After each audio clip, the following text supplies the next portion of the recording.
கிறிஸ்துவுக்குள் பிரியமானவர்களே,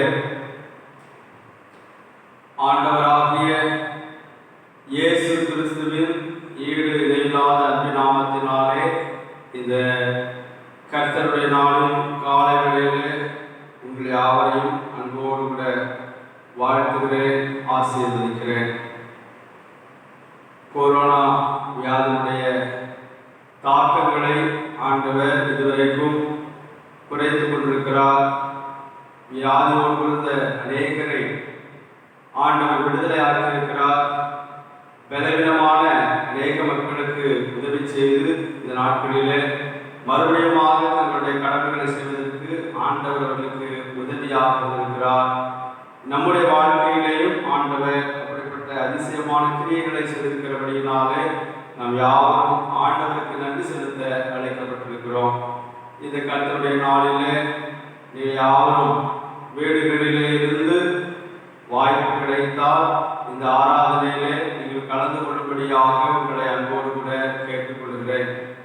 இந்த ஆராதனை நம்முடைய பகுதியில் உள்ள நம்முடைய தேவைகளுக்காக ஜெபிப்பதற்காகத்தான் விசேஷித்த விதமாக இந்த பரிசுத்த ஆலயத்திலே இந்த ஆராதனை நடைபெறுகிறது.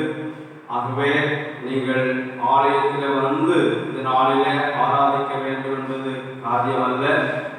உங்களுக்கு இந்த ஒலிபரப்பினுடைய சத்தத்தை கேட்பீர்களானால் நீங்கள் அதன் மூலமாகவே ஆண்டவரை வீடுகளிலே இருந்து ஆராதிக்க உங்களை அன்போடு கூட கேட்டுக்கொள்கிறோம்.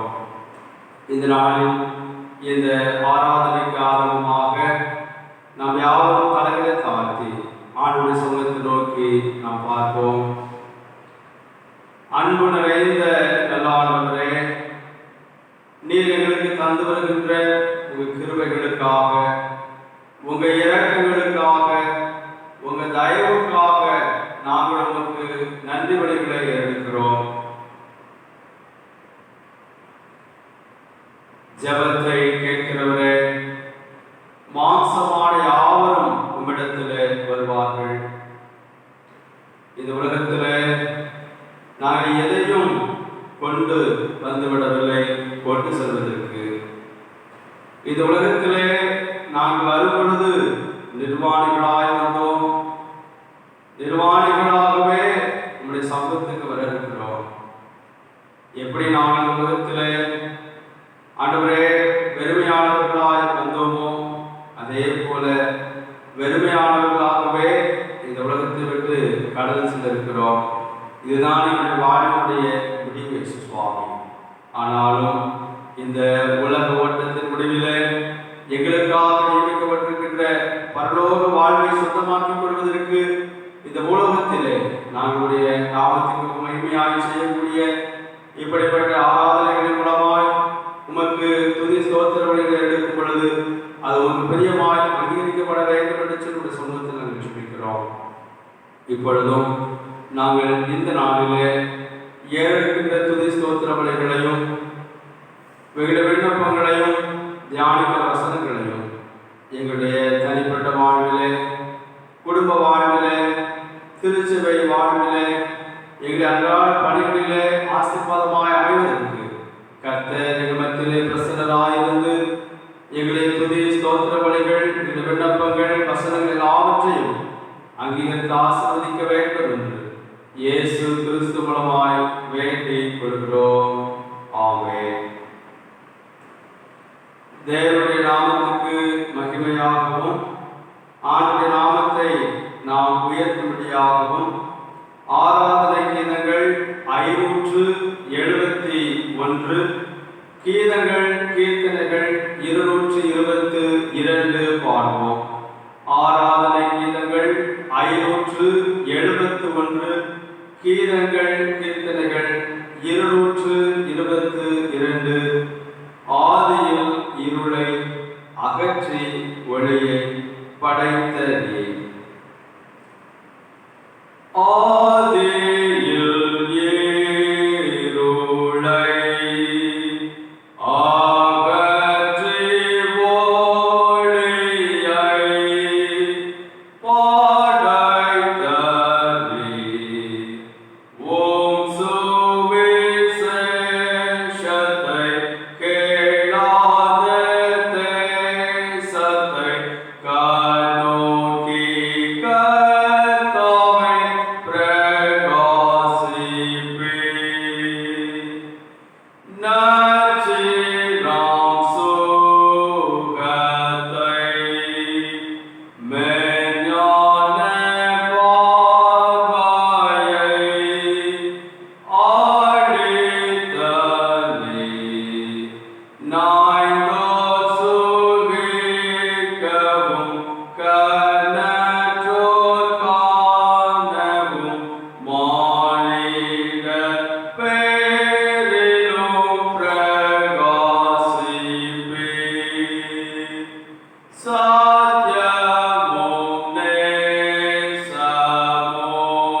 நாம் யாவரும்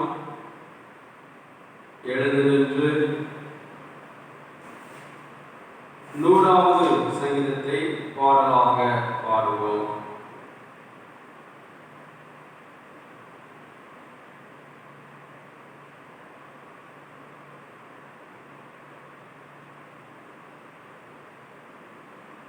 பூமி குடிகளே எல்லாரும்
விசுவாச பிரமாணத்தை அறிக்கை செய்வோம். வானத்தையும் பூமியையும் படைத்த சர்வ வல்லமையுள்ள பிதாவாகிய தேவனை விசுவாசிக்கிறேன். அவருடைய ஒரே குமாரனாகிய என்னுடைய நாதன் இயேசு கிறிஸ்துவை விசுவாசிக்கிறேன். அவர் பரிசுத்த ஆவியினாலே கன்னிமரியாளிடத்தில் உட்பவித்து பிறந்தார். பொன்னிய பிலாத்துவின் காலத்தில் பாடுபட்டு சிலுவையில் அறையுண்டு மரித்து அடக்கம் பண்ணப்பட்டு பாதாளத்தில் இறங்கினார். 3ஆம் நாள் மரித்தோரிலிருந்து எழுந்தருளினார். பரமண்டலத்துக்கு ஏறி சர்வ வல்லமையுள்ள பிதாவாகிய தேவனுடைய வலது பார்சத்திலே வீற்றிருக்கிறார். அவ்விடத்திலிருந்து உயிரோரை மருத்துவரின் நாய்ந்திருக்க வருவார். பரிசுத்த ஆவியை விசுவாசிக்கிறேன்.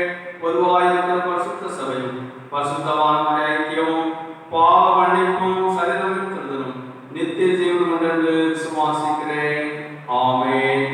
கர்த்தர் உங்களோடு இருப்பாராக. அவர் தாமோடு இருப்பாராக. யாவர்கள்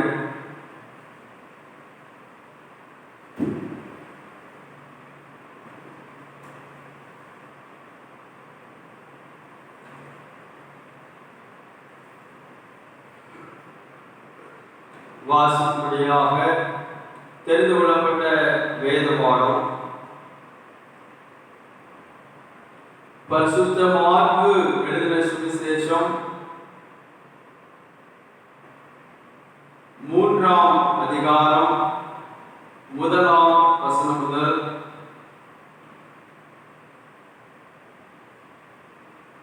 1ஆம் அதிகாரம் 7ஆம் வசனம் வரை. மார்க்கு 3ஆவது அதிகாரம் 1ஆம் வசனம் முதல்.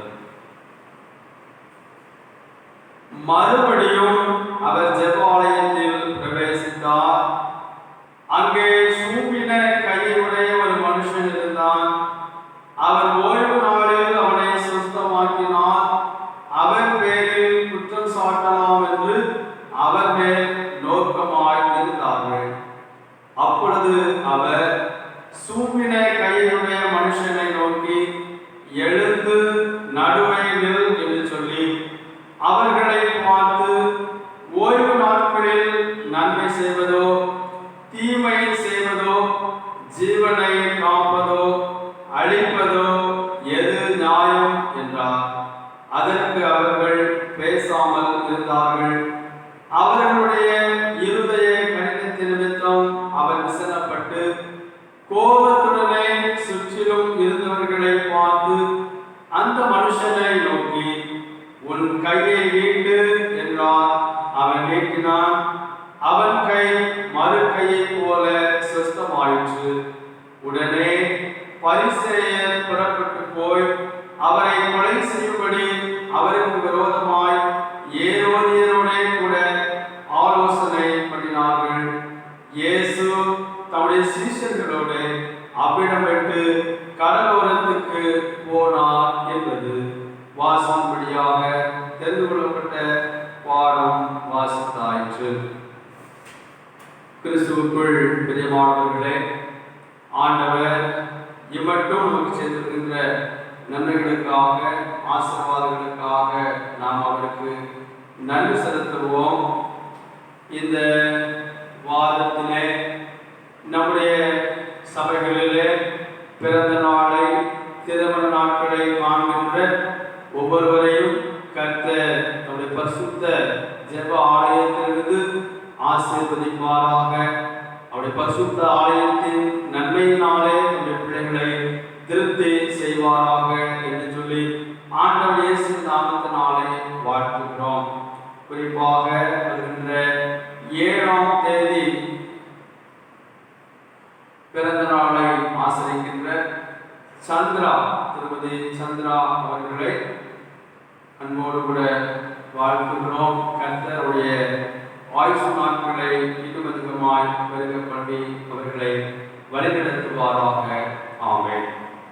இந்த நாளிலேயும் இந்த பரிசுத்த கர்த்தருடைய நாளிலே கர்த்தருடைய சமூகத்திலிருந்து நாம் வாசிக்க கேட்ட இந்த வேத பகுதியிலிருந்து ஒரு சில வசனங்களை உங்கள் மத்தியிலே தியானித்து கடந்து செல்ல நான் வாஞ்சிக்கிறேன். இந்த மார்க்கு சுவிசேஷம் 1ஆம் அதிகாரத்தை எடுத்துக்கொள்வோமானால் அந்த சுவிசேஷத்தினுடைய ஆரம்பம் என்று சொல்லி 1ஆம் அதிகாரம் 1ஆம் வசனத்திலே ஆண்டவருடைய வார்த்தை விதமாக சொல்கிறது. என்னவென்று சொன்னால், தேவனுடைய குமாரனாகிய இயேசு கிறிஸ்துவினுடைய சுவிசேஷத்தின் ஆரம்பம். இயேசு கிறிஸ்துவினுடைய சுவிசேஷத்தின் ஆரம்பம் எங்கே இருந்து வந்தது என்று சொல்லி நாம் பார்த்தோமானால், அதைத்தான் அடுத்து 2ஆம் 3ஆம் வசனங்களை வாசித்து பார்க்கும் பொழுது யோவான் ஸ்நானகனை குறித்து அங்கே சொல்லப்பட்டிருக்கிறது. அவன் சுவிசேஷத்தை எப்படி ஆரம்பிக்கிறான் என்று சொல்லி நாம் வாசித்து பார்ப்போமானால், மார்க்கு சுவிசேஷம் 1ஆம் அதிகாரம் 4ஆம் வசனத்திலே நாம் வாசிக்கும் பொழுது அங்கே யோவான் வனாந்தரத்தில் ஞானஸ்நானம் கொடுத்து பாவ மன்னிப்புக்கென்று மனம் திரும்புதலுக்கு ஏற்ற ஞானஸ்நானத்தை குறித்து பிரசங்கம் பண்ணி கொண்டிருந்தான். சுவிசேஷம் என்பது பிரசங்கிப்பது. ஆண்டவர் இயேசுவினுடைய வருகைக்காக ஜனங்களை ஆயத்தப்படுத்துவது, ஜனங்களை செவ்வாய்ப்படுத்துவதுதான் சுவிசேஷத்தினுடைய ஆரம்பமாக அங்கே சொல்லப்பட்டிருக்கிறது. வனாந்தரத்திலே கூப்பிடுகிறவருடைய சத்தம் என்று சொல்லி அந்த சுவிசேஷத்தினுடைய ஆரம்பம் எங்கே இருந்து வருகிறது என்று சொன்னால், வனாந்தரத்திலிருந்து யோவான் ஸ்நானனின் மூலமாக ஒட்டக வயல் தரித்திருக்கின்ற ஒரு மனிதனாக இருக்கிறான், நசரே விரதம் படைத்தவனாக இருக்கிறான், அவனுடைய உணவு காட்டுத்தேனாக வெட்டுக்கிளியாக இருக்கிறது. இப்படிப்பட்ட அனுபவத்தையுடைய ஒரு மனிதனிடத்திலிருந்து சுவிசேஷம் ஆரம்பிக்கிறது. அதைத்தான் மார்க்கு சுவிசேஷம் 1ஆம் அதிகாரத்தில் நாம் பார்க்க முடியும். இன்றைக்கு நாம் தியானிக்கின்ற வேத பகுதிக்கு இதற்கும் ஒரு தொடர்பு நான் சொல்ல விரும்புகிறேன். இது 1ஆம் அதிகாரத்திலே பிரசங்கம் வனாந்தரத்திலே பிரசங்கிக்கப்படுகிறது. சுவிசேஷம் பிரசங்கிக்கப்படக்கூடிய இடம் வனாந்தரமான ஒரு இடம். 2வது அதிகாரம் மார்க்கு சுவிசேஷம் 2ஆம் அதிகாரம் 1ஆம் 2ஆம் வசனங்களை நாம் வாசித்து பார்ப்போமானால்,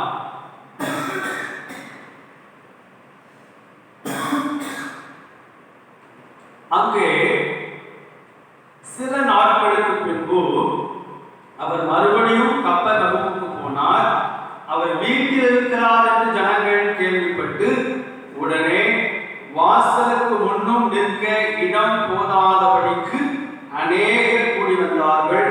அவர்களுக்கு வசனத்தை போதித்தார். முதல் பிரசங்கம் நடைபெற்ற இடம் வனாந்தரமான இடம். அது பாவ மன்னிப்புக்காக மனம் திரும்புவதற்கு என்று கொடுத்த பிரசங்கம். அதன் மூலமாக பிரசங்கத்தை ஏற்றுக்கொண்டவர்களுக்கு ஞானஸ்நானம் கொடுக்கப்பட்டது. இது 2வது அதிகாரத்தில் சொல்லப்பட்டிருக்கின்ற இந்த முதல் 2 வசனங்களை நாம் வாசித்து பார்ப்போமானால், அங்கே வேதம் சொல்லுகிறது, வீடுகளிலே அநேகர் கூடி வந்து கொண்டிருக்கிறார்கள்.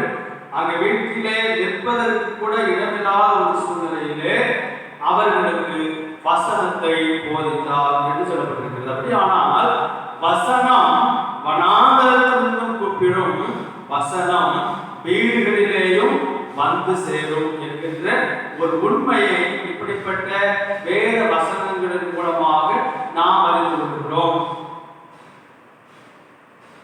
இன்றைக்கு ஆண்டவருடைய பரிசுத்த ஆலயங்கள் திறக்கப்பட முடியாத ஒரு சூழ்நிலை. கர்த்தருக்கு சித்தமானால் நாளைய தினத்திலிருந்து வழிபாட்டு தலங்களை திறப்பதற்கான அனுமதியை அரசாங்கம் நமக்கு தந்திருக்கிறது. ஆனால் ஒன்றை நாம் மறந்து போய்விடக்கூடாது.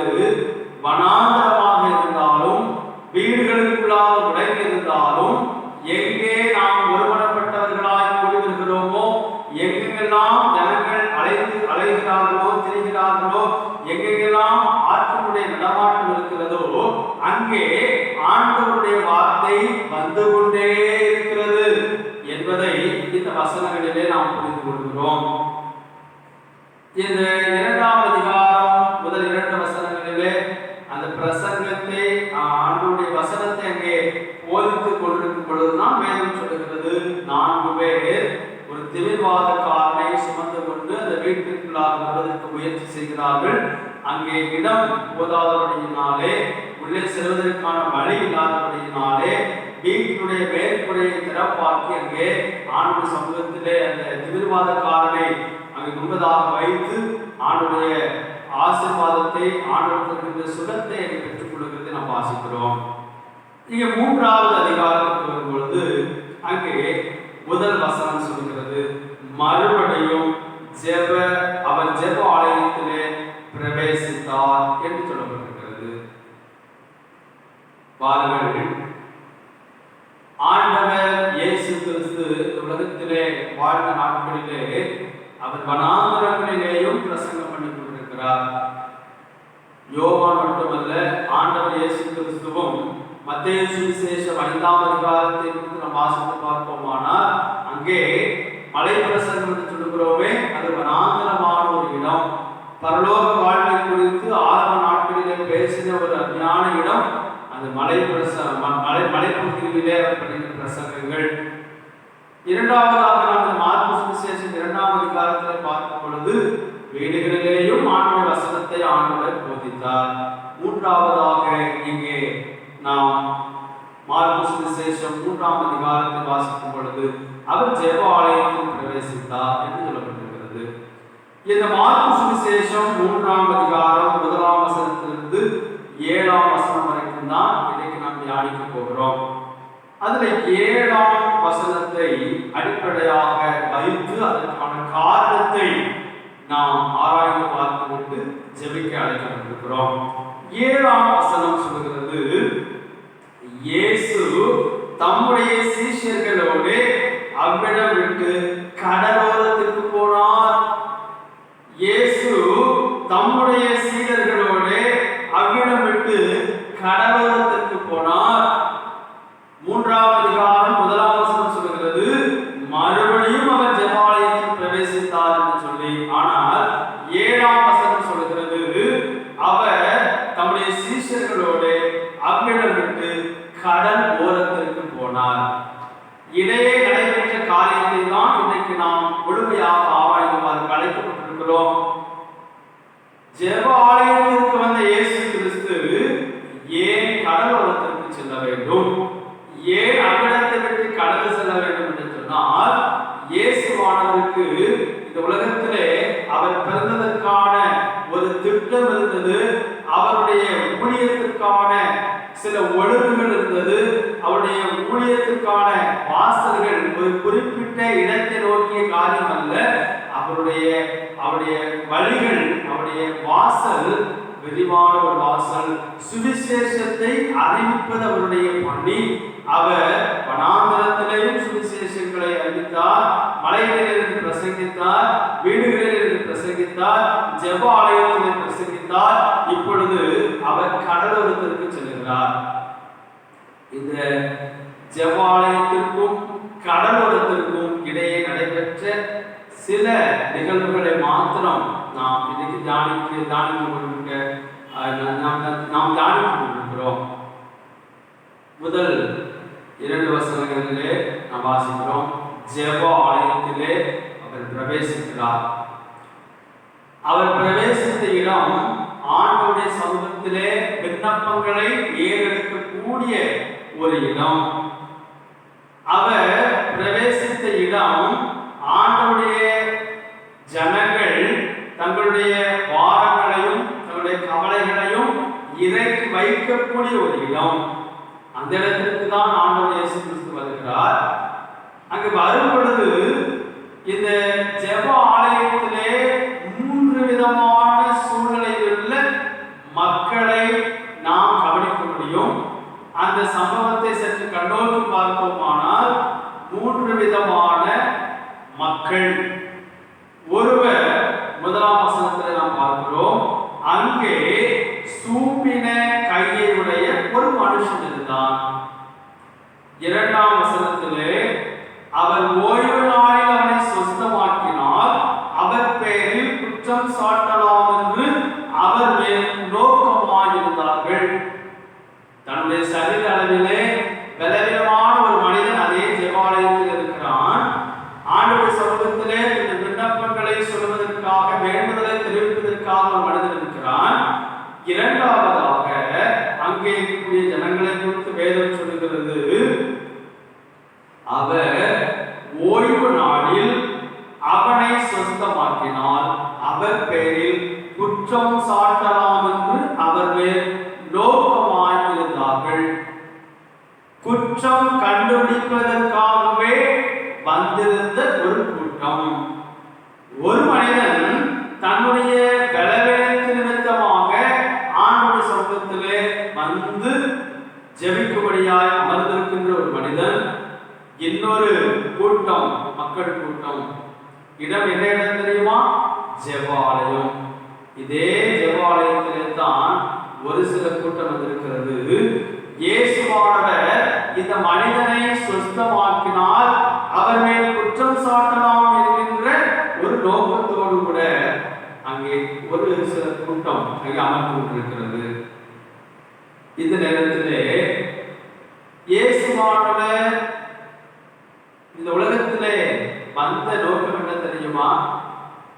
அவர் மனிதனுடைய பாவங்களை போக்குவதற்காக மட்டுமல்ல, அவருடைய நோய்களையும் சுமப்பதற்காகவே, தீர்ப்பதற்காகவே.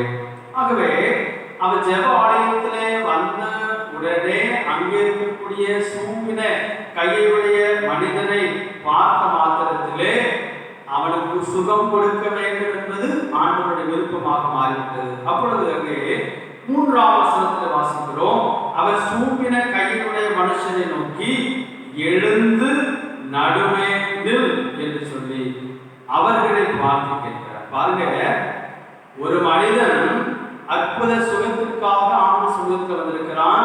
அதே இடத்திலே ஆண்டவர் இயேசு கிறிஸ்துவை குற்றம் சாட்டுவதற்காக ஒரு சில மக்கள் கூட்டம் எதிர்பார்த்து காத்து கொண்டிருக்கிறது. இப்பொழுது இயேசுவானவர் செய்த காரியம், சூம்பின கையுடைய மனிதன் உண்பதாக நிறுத்துகிறார்.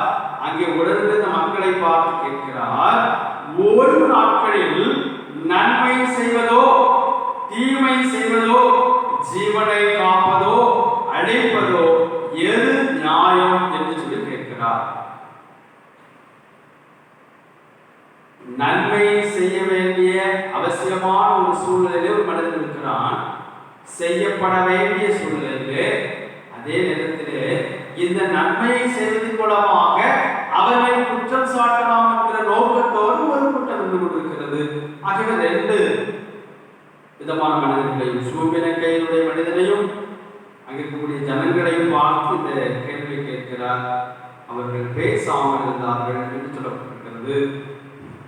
5ஆம் வசனத்தில் வாசிக்கிறோம், அவர்களுடைய இருதய கடினத்தின் நிமித்தம் அவர் விசனப்பட்டு கோபத்துடனே சுற்றிலும் இருந்தவர்களை பார்த்து அந்த மனுஷனை நோக்கி உன் கையை நீட்டு என்றார். அவன் நீட்டினான். அவன் கை மறு கையை போல சுஸ்தமாயிற்று என்று சொல்லி நாம் பார்க்கிறோம். பாருங்கள், நம்முடைய ஆண்டவர் இயேசு கிறிஸ்து அதைத்தான் இந்த உலகத்திலே வாழ்வு நாட்கள் முழுவதுமாக சொல்கிறார்.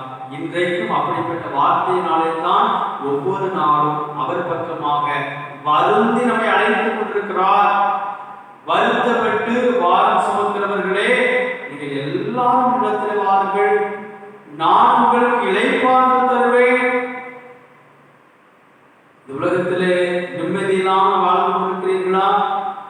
குடும்பங்களிலே, உறவுகளிலே அன்பற்ற நிலையிலே வாழ்ந்து கொண்டிருக்கிறீர்களா?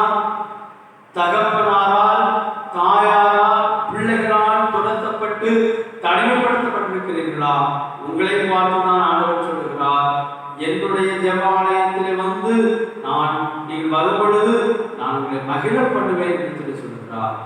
என்னுடைய சமூகத்திற்கு வாருங்கள், என்னை நோக்கி கூப்பிடுங்கள், அப்பொழுது நீங்கள் அறியாததும் உங்களுக்கு அறியாததும் எட்டாததுமான பெரிய காரியங்கள் உங்களுக்கு அறிவிப்பேன் என்று சொல்லி ஆண்டவர் வாக்குறுகிறார். நீங்கள் அறியாத காரியங்கள், இதுவரை பெற்றிராத நன்மைகள், இதுவரைக்கும் நீங்கள் முடியாது என்று எண்ணிக்கொண்டிருந்த காரியங்களிலே ஆண்டவர் இன்றைக்கு உங்களுக்கு உதவி செய்வதற்கு ஆயத்தமாக இருக்கிறார். நான் முதலாவதாகவே சொல்லிவிட்டேன், ஆண்டவருடைய வார்த்தை வனாந்தரத்திலே இருந்து வரும், ஆண்டவருடைய வார்த்தை வீடுகளுக்குள்ளாகவும் வரும், ஆண்டவருடைய வார்த்தை ஜெப ஆலயத்திலிருந்தும் வரும் என்பதை நான் முதலாவதாக மத்தியில் பகிர்ந்து கொண்டேன். ஆகவே நீங்கள் இந்த ஆலயத்திலே வந்துதான் ஆண்டவரிடத்திலே சுகத்தை பெற்றுக்கொள்ள வேண்டும் என்பது அல்ல. இந்த ஆண்டவரை உங்களுடைய உள்ளத்திலே நீங்கள் முழுமையாக ஏற்றுக்கொள்வீர்களானால் இந்த ஆண்டவர் எனக்கும் சுகத்தை தருவார் என்கிற நம்பிக்கை உங்களுக்குள்ளாக வருமானால் உங்களை பார்த்துதான் ஆண்டவர் சொல்லுகிறார், உன் கையை நீட்டு. எந்த இடத்துல உங்களுக்கு பிரச்சனை இருக்கிறதோ, எந்த இடத்துல உங்களுக்கு தடைகள் இருக்கிறதோ, எந்த இடத்துல உங்களுக்கு வெளிவர முடியாத நெருக்கடியான சூழல் இருக்கிறதோ அந்த இடத்தை தான் ஆண்டவர் சொல்கிறார், நீட்டுங்கள், வெளியே வாருங்கள். நம்பிக்கை வேண்டும். வேதம் அழகாக சொல்கிறது, அவன் நீட்டினான், அவன் கை மறு கையை போல சொஸ்தமாயிற்று. நீட்டுவது நம்முடைய வேலை, சொஸ்தமாக்குவது ஆண்டவருடைய பணி. உங்களுடைய வாயிலிருந்து, உங்களுடைய உள்ளத்தின் ஆழத்திலிருந்து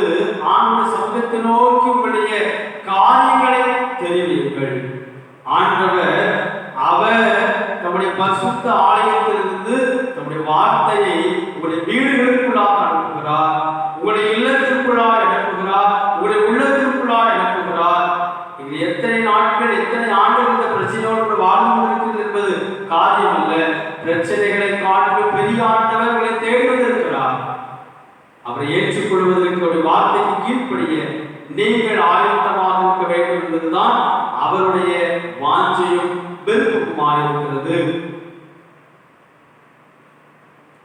குற்றம் சாட்டுவதற்காகவே அழைத்துக் கொண்டிருக்கிற மனிதர்கள் உலகத்திலே வாழ்ந்து கொண்டிருக்கிறார்கள். ஐயோ, என்னுடைய வாழ்க்கையிலே உதவி செய்வதற்கு யாருமே என்கிற ஏக்கத்தோடும் நாம் ஒரு சிலராக உலகத்திலே வாழ்ந்து கொண்டிருக்கிறோம். எல்லாரையும் ஆண்டவருக்கு தெரியும், எல்லாருடைய உள்ளங்களையும் ஆண்டவருக்கு தெரியும், எல்லாருடைய விருப்பங்களையும் ஆண்டவருக்கு தெரியும். ஒருவேளை நாம் நினைக்கலாம், இந்த ஆலயத்திலே போய்தான் நாம் இந்த ஆசீர்வாதத்தை பெற்றுக் கொள்ள வேண்டுமா, வேறு வழியே இல்லையா என்று சொன்னால், உங்களிடத்திலே தான் மறுபடியும் நான் சொல்கிறேன், ஆலயம் என்பது ஆண்டவரை ஆராதிக்கக்கூடிய இடம், ஆண்டுடைய சமூகத்தில் வந்து நம்முடைய விண்ணப்பங்களை தெரிவிக்கக்கூடிய ஒரு இடம். அதை காட்டிலும் மிக பிரதானமான என்ன தெரியுமா, உங்களுடைய உள்ளம். நீங்களே அந்த ஆலயம், நீங்கள் தேவனுடைய ஆலயமாய் இருக்கிறீர்கள் என்றும் தேவனுடைய ஆவியுடைய வாசமாய் இருக்கிறார் என்றும் அறியீர்களா? நீங்கள் தான் அந்த ஆலயம். உங்களுடைய உள்ளத்தை திறந்து கொடுங்கள் ஆண்டவர் இயேசுவுக்கு. ஆண்டவர் இயேசுவினுடைய கவலைகளை தெரிவிங்கள். அவருடைய உள்ளத்தை பரிசுத்த ஆவியானவர் தரக்கூடிய சமாதானத்தினாலும் சந்தோஷத்தினாலும் இந்த உலகத்திலே இதுவரைக்கும் பெற்றிராத நன்மைகளினாலும் உங்களை நிரப்புவதற்கு ஆயத்தத்தோடு காத்திருக்கிறார். மனாந்திரமான இடத்திற்கும் அவருடைய வார்த்தைகள் வரும், வீடுகளுக்கும் அவருடைய வார்த்தைகள் வரும். அவருடைய ஆலயத்திலிருந்தும் ஆண்டுடைய வார்த்தை கிரியைகளை நடப்பிக்கும் என்பதிலே எவ்விதமான சந்தேகம் இல்லை. நம்முடைய சரீரத்தை காட்டிலும் நம்முடைய ஆத்மா மிக மிக முக்கியமானது. நம்முடைய சரீரம் எங்கே இருக்கிறது என்பது காரியம் அல்ல, நம்முடைய ஆத்மா விலையேற பெற்றது. அது யாரை நோக்கிக் கொண்டிருக்கிறது, யாரை நம்பிக்கொண்டிருக்கிறது? பெற்றவர்களையா, உறவின் மக்களையா, பிள்ளைகளையா, பணம் படைத்தவர்களையா, அதிகாரங்களையா? ஒன்றை புரிந்து கொள்வோம், இந்த உலகம் அனித்தியமான ஒரு உலகம். அனித்தியமான உலகத்திலே நித்தியமான வாழ்வுக்காக தம்மையே ஜீவ பலியாக ஒப்புக் கொடுத்த ஒரே ஒருவர் இருக்கிறார். அவர்தான் ஆண்டவர் இயேசு கிறிஸ்து. அவர் மறுபடியுமாக உங்களை பார்த்து சொல்கிறார், இதோ வாசற்படியில் இருந்து கதவை தட்டுகிறேன், ஒருவன் என் சத்தத்தை கேட்டு கதவை திறந்தால் அவரிடத்தில் பிரவேசித்து அவனோடு நான் போஜனம் பண்ணுவேன், அவனும் என்னோடு கூட போஜனம் பண்ணுவான். உள்ள கதவை திறந்து கொடுப்பதற்கு ஆயத்தமா இருக்கிறோமா? வீட்டுடைய கதவை மட்டுமல்ல, உங்களுடைய உள்ளத்தின் கதவை திறந்து கொடுப்பீர்கள். ஆனால் உங்களுக்குள்ளாக வந்து கிரியைகளை நடப்பதற்கு அவர் ஆவலுள்ளவராக இருக்கிறார். பாருங்கள், இந்த மனிதன் சுஸ்தமாகிவிட்டான். ஆனால் 6ஆம் வசனத்திலே நாம் வாசிக்கிறோம், மார்க்கு சுவிசேஷம் 3ஆம் அதிகாரம் 6ஆம் வசனத்திலே, உடனே பரிசேயர் புறப்பட்டு போய் அவரை கொலை செய்யும்படி அவருக்கு விரோதமாய் ஏரோதியரோடு கூட ஆலோசனை பண்ணினார்கள். எத்தனை நன்மைகளை ஆண்டவர் நமக்கு செய்தாலும், எத்தனை நன்மைகளை ஆண்டவர் நமக்கு செய்வதை எத்தனையோ ஜனங்கள் பார்த்து கொண்டிருந்தாலும், சிலர் ஆண்டவரை ஏற்றுக்கொள்கிறார்கள், சிலர் ஆண்டவரை மகிமைப்படுத்துகிறார்கள், சிலர் ஆண்டவரை புரிந்து கொள்கிறார்கள். ஆனால் ஒரு சிலர் இருக்கிறார்கள், அவருடைய பணி என்ன தெரியுமா? குற்றம் சுமத்துவதுதான் அவருடைய பிரதான பணி. நன்மை செய்வதை குறித்து அவர்கள் கவலைப்படுவதில்லை. தீமையிலே உணர்வு கொண்டிருக்கக்கூடிய மனிதர்களை குறித்த கவலை அவர்களுக்கு கிடையாது. ஒரே ஒரு காரியம்தான், இவர் மீது எப்படி குற்றம் சாட்டலாம், இவரை நாம் எப்படி குற்றவாளியை கூண்டில் நிறுத்தலாம், இதுதான் நிறைய பேரோட நோக்கமாக இருக்கும். ஆனால் நம்மை படைத்த ஆண்டவர், நம்மை தேடி வந்திருக்கிற ஆண்டவர், தன்னுடைய வார்த்தை அனுப்பி நம்மை குணமாக்கக்கூடிய ஆண்டுடைய பணி என்ன தெரியுமா? நன்மை செய்வதுதான் அவருடைய பணி, ஆசீர்வதிப்பதுதான் அவருடைய பணி. இந்த ஆசீர்வாதத்திற்கான வழிகளிலே ஆண்டவர் பல நிலைகளை வைத்திருக்கிறார். சில நேரங்களிலே ஒரு வார்த்தையை சொல்லி வாழ்த்து வார்த்தைகளை கூறி வாக்குத்தத்தத்தை கூறி நம்மை ஆசீர்வதிக்கலாம். சில நேரங்களிலே நம்மை எச்சரித்து கண்டித்து உணர்த்தி நாம் பாவமர கழுவப்பட்ட பிற்பாடு நம்மை ஆசீர்வாதத்திற்கு நேராக நடத்தலாம். எதுவாக இருந்தாலும் ஆண்டவர் வாயிலிருந்து புறப்படுகிற வார்த்தை ஜீவனுள்ள ஆசீர்வாதமான வார்த்தை. இந்த வார்த்தையை நாம் ஏற்றுக்கொண்டு அதை நம்முடைய வாழ்வில் சொந்தமாக்கிக் கொள்வோமானால் ஆண்டவர் நமக்கு சுகத்தை தருகிறார். இல்லை இந்த வார்த்தை வீணான வார்த்தை, இந்த வார்த்தை தவறான வார்த்தை என்று சொல்லி நமக்கு நாமே யோசித்துக் கொண்டிருப்போமானால் அந்த வார்த்தையிலே வல்லமை வெளிப்பட முடியாது. அந்த இடத்திலிருந்து ஆண்டவர் நகர்ந்து அடுத்த இடத்திற்கு சென்று விடுகிறார். அதைத்தான் நாம் அடுத்த வசனம் 7ஆம் வசனத்தில் வாசிக்கிறோம். இயேசு தம்முடைய சிஷ்யர்களோடு அவ்விடத்தை விட்டு கடலோரத்துக்கு போனார். இயேசுவானவருடைய வார்த்தை எங்கேயும் பிரசங்கிக்க முடியும், எங்கேயும் உடைய வார்த்தை வெளிப்பட முடியும், எங்கேயும் உடைய வல்லமை வெளிப்பட முடியும். ஆனால் இந்த வார்த்தையை கேட்பதற்கான காலமும் தருணங்களும் நமக்கு இன்றுதான் கொடுக்கப்பட்டிருக்கிறது. இந்த தருணம் நாளை வருமா, நாளை மறுநாள் வருமா, அடுத்த மாதம் வருமா, அடுத்த வாரம் வருமா என்பது நம்முடைய களத்தில் அல்ல. இயேசுவானவர் இந்த உலகத்தில் வாழ்ந்த நாட்களிலே தன்னுடைய சொந்த கிராமத்திற்கு சென்று அற்புதங்களை செய்தார், அதிசயங்களை செய்தார். ஜனங்கள் அவரை நம்பவில்லை. இப்படிப்பட்ட அற்புதங்களை செய்யக்கூடிய வல்லமை எங்கே இருக்கிறது என்று சொல்லி கேள்வி கேட்டார்கள். அவருடைய அவிசுவாசத்தின் நிமித்தமாக ஆண்டவர் அங்கே அற்புதங்களை செய்யவில்லை, அவர் வேறொரு இடத்திற்கு கடந்து சென்றார் என்று சொல்லி பார்க்கிறோம். ஆண்டவருடைய வார்த்தை சில நேரங்களிலே வாழ்த்துகின்ற வார்த்தையாக வரும், சில நேரங்களிலே கடிந்து கொள்ளக்கூடிய வார்த்தையாக வரும், சில நேரங்களிலே எச்சரிப்பு கொடுக்கக்கூடிய வார்த்தைகளாக வரும். ஆனால் வார்த்தையுடைய நோக்கம் என்ன தெரியுமா? நாம் சுகம் பெற வேண்டும், நாம் மாற்றம் பெற வேண்டும், நாம் விடுதலை அடைய வேண்டும். இது ஒன்றுதான் நோக்கம். ஆகவே அந்த நோக்கத்தை புரிந்து கொள்வோம், நம்முடைய சிந்தனைகளிலே மாற்றத்தை கொண்டு வருவோம். கர்த்தர் தருகின்ற மெய் சமாதானத்தையும் மெய் சந்தோஷத்தினுடைய உள்ளத்திலே ஆண்டவர் மூலமாக பெற்றுக்கொள்வோம். கர்த்தர் நம்மையும் இந்த வார்த்தையை கேட்டுக்கொண்டிருக்கின்ற ஒவ்வொரு குடும்பங்களையும் பேர் பேராக தனித்தனியாக ஆசீர்வதிப்பாராக. ஆமென், ஆமென். ஜெபம் செய்வோம். கிருபை நிறைந்த நல்ல ஆண்டவரே, இந்த மகிழ்ச்சியான கர்த்தருடைய நாளில் அதிகாலை வேளைக்காக நாம் நமக்கு நன்றி செலுத்துகிறோம். தனக்கு யாராவது சுகம் தர மாட்டார்களா என்ற ஏக்கத்தோடு கூட ஜெப ஆலயத்திற்கு கடந்து வந்த மனிதன் இயேசுவினிடத்தில் ஏதாவது குற்றத்தை கண்டுபிடிக்கலாமா என்று சொல்லி பகைவார்த்து கொண்டிருந்த ஜனக்கூட்டங்கள், அதே நேரத்தில் என்ன செய்ய வேண்டும் என்கின்ற தீர்மானத்தோடு வந்த ஆண்டவர் இயேசு கிறிஸ்துவுடைய கரம். வார்த்தைகளுக்காக உங்களுக்கு ஸ்தோத்திரம் ஐயா. இன்றைக்கு மனிதனுடைய முகத்தை நீர் பார்க்கவில்லை, மனிதனுடைய உள்ளத்தை பார்க்கிறீர். யார் யாரெல்லாம் இந்த நேரத்தில் தங்களுடைய தனிப்பட்ட தேவைகளுக்காக, தனிப்பட்ட பாரங்களுக்காக, கவலைகளுக்காக, வேதனைகளுக்காக, நீண்ட நாட்கள் சுமக்க முடியாமல் தவித்துக் கொண்டிருக்கின்ற ஆனால் வருத்தங்களுக்காக ஜெபித்துக் கொண்டிருக்கிறார்களோ, உள்ளத்திலே தயங்கிக் கொண்டிருக்கிறார்களோ, மனதளவிலே கண்ணீர் வடித்துக் கொண்டிருக்கிறார்களோ, அவருடைய பாரங்களை நாற்று மாற்றுவீராக, அவருடைய பாரத்திலிருந்து அவர்களை விடுதலையாக்குவீராக, அவருடைய சுகவீனத்திலிருந்து ஆண்டவர் அற்புதங்களை செய்து அவர்களை மகிழப்படுவீராக, அவருடைய பலவீனங்களை கற்று மாற்றிக் கொள்ளும்படியாக நாங்கள் கெஞ்சுகிறோம். ஜெப ஆலயம் ஆண்டுடைய சன்னிதானத்திலிருந்து அற்புதங்களை பெற்றுக்கொள்ளக்கூடிய ஒரு இடம். ஜெப ஆலயம் ஆண்டுடைய வார்த்தை வல்லமை விளங்க செய்யக்கூடிய ஒரு இடம். ஜெப ஆலயம் ஆண்டுடைய வசனம் வெளிப்படக்கூடிய இடம் என்பதை புரிந்து கொள்ளத்தக்கதாக எந்த இடத்திலிருந்தும் உம்மை நோக்கி கூப்பிட்டுக் கொண்டிருக்கின்ற தம்முடைய பிள்ளைகளுடைய இருதயங்களிலே கர்த்தர் ஆளுகை செய்து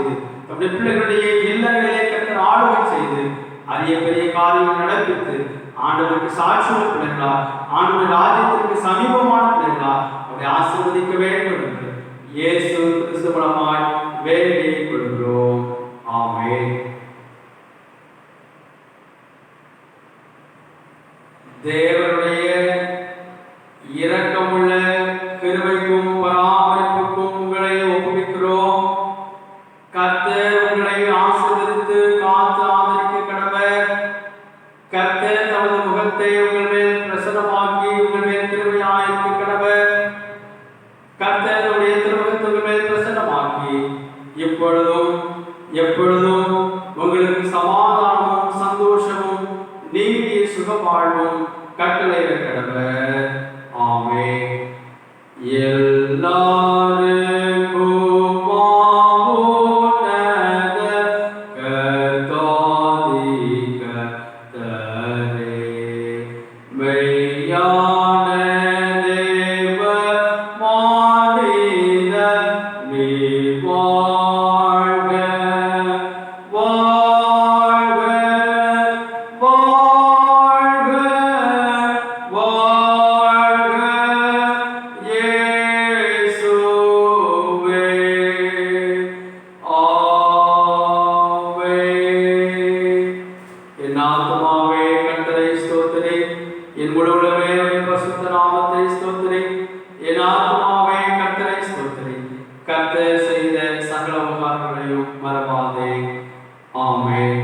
கர்த்தர் நம் அனைவரோடு கூட என்றென்றைக்கும் இருப்பாராக.